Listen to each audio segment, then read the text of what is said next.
Good morning বন্ধুরা, আমার নতুন একটা ব্লগে তোমাদের সবাইকে স্বাগত।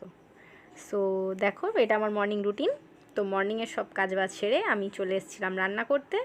তো তারপর ভাত আলু ভাজা করার পর দেখি উনি মাংস নিয়ে এসছে। তো আমার যেহেতু আজকে হাতে অনেক কাজ ছিল, তো মিঠু দিয়ে আজকে মাংসটা রান্না করেছে।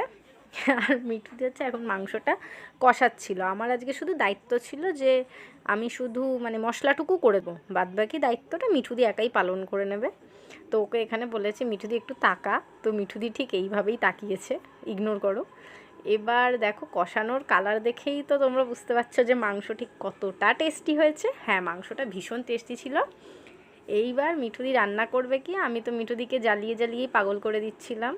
তো তারপর চান ধান সেরে আমরা খেতে বসে গেছি।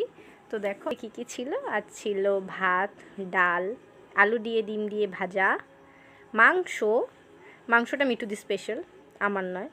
তারপর পাঁপড় ভাজা, এটা আমি বানিয়েছিলাম। তারপরে ছিল স্যালাড, আর সর্বোপরি জল। ব্যাস, আজকে ছিল এইটুকুই।